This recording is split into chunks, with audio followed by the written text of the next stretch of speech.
समय पर बोलना भी ज़रूरी है। सुषमा, ओ सुषमा, जल्दी करो, टैक्सी आ गई, हमें जल्दी निकलना है। लेकिन मम्मी जी, मैं तो गाड़ी से जाऊंगी, इस हालत में टैक्सी से कैसे? और आपसे किसने कहा है कि मैं आपके साथ जा रही हूँ? तभी सुषमा अंदर गई अपनी सास के कमरे में, जहाँ वो पैकिंग कर रही थी, क्योंकि आज उसकी ननद की शादी थी और जिस होटल में उसकी शादी थी वो 25 किलोमीटर दूर था और जहाँ सुषमा का गांव था। अब चूंकि सुषमा का 9वां महीना चल रहा था, इसलिए वो बिल्कुल धीरे धीरे चलकर जा रही थी। जब वो कमरे के दरवाजे तक पहुंची तो उसने अपनी ननद रीता को अपनी माँ से ये कहते हुए सुना कि माँ, उसको टैक्सी से भेज दो। कौन सा अकेली जा रही है? मम्मी है उसके साथ और उसकी बहन भी तो है साथ। और उसकी माँ ने भी कहे, हाँ तू ठीक कह रही है, रीता हमारे साथ जाएगी तो खिड़की साइड बैठ जाएगी और ऊपर से उल्टी करेगी, सो अलग, हमारा दिमाग और ख़राब होगा। सुषमा ये बात सुनकर हैरान रह गई और वह भी गुस्से में आकर टैक्सी में जाकर बैठ गई। टैक्सी वाला बोला, दीदी अगर आपको कोई दिक्कत आए तो बता देना, आप इस कंडीशन में हो और यहाँ का रास्ता बहुत ख़राब है, आपको कोई समस्या ना आ जाए। पर उस समय सुषमा बहुत गुस्से में थी और उसने ये भी कह दिया, भैया आप चलिए, जो होगा देखा जाएगा। रास्ते भर सुषमा को बहुत समस्या गई, क्योंकि रोड में कई जगह गड्ढे थे और उनकी वजह से सुषमा के पेट में दर्द होने लगा। लेकिन कहते हैं ना कि गुस्से में इंसान अंधा हो जाता है, और वही सुषमा कर रही थी। उसने किसी बात की परवाह नहीं की, वो ना सावधानी से बैठी और उस वक्त को ये भूल गई कि वो प्रेग्नेंट है और उसका 9वां महीना चल रहा है।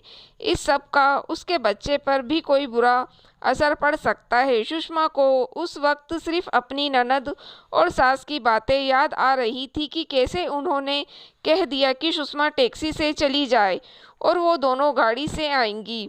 उसे सबसे ज़्यादा गुस्सा तो अपने पति पर आ रहा था, जो एक दिन पहले वहाँ से आए थे और सुषमा को अपने घर वालों के भरोसे छोड़ दिया था।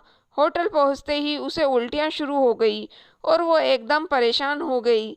किसी ने कहा इस हालत में घर रुकना चाहिए था, तो कोई ये बोला कि घर में अकेले कैसे रहती। तुरंत डॉक्टर को बुलाया गया और उसको कुछ दवाएं और आराम की सलाह दी।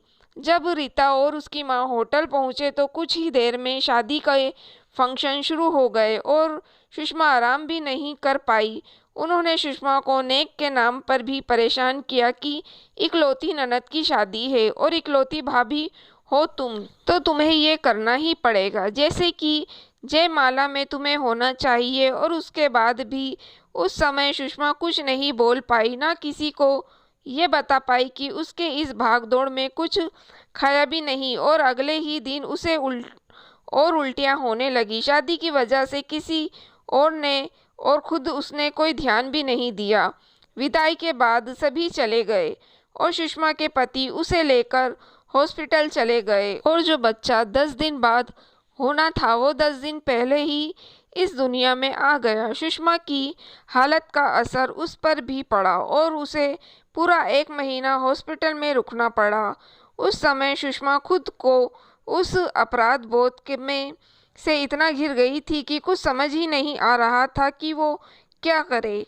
गुस्से में आकर उसने खुद के साथ ही इतनी बड़ी लापरवाही कर दी थी। पूरा दिन कुछ नहीं खाया और गुस्सा भी रही अंदर ही अंदर, जिससे उसे उल्टियाँ हुई और वह बीमार पड़ गई और उसी वजह से उसका बच्चा समय से थोड़ा पहले ही जन्म ले लिया, जिसका गिला उसे हमेशा रहा। ये तो किस्मत अच्छी थी या ईश्वर की कृपा रही कि फिर बच्चा ठीक हो गया, वरना सुषमा कभी भी खुद को माफ़ नहीं कर पाती और इसी अपराध बोध में जीती कि काश समय पर बोला होता तो आज ये हालत ना होती। उसकी समय पर अपने खाने का ध्यान रखती और अपनी गाड़ी में बैठकर आराम से आती तो शायद महीने भर की मानसिकता और शारीरिक परेशानियों से बच जाती। दोस्तों, अगर आपको कहानी पसंद आई हो तो आप मेरे चैनल को सब्सक्राइब ज़रूर कीजिएगा और मेरी वीडियो को लाइक और शेयर भी ज़रूर कीजिएगा। Thank you for watching.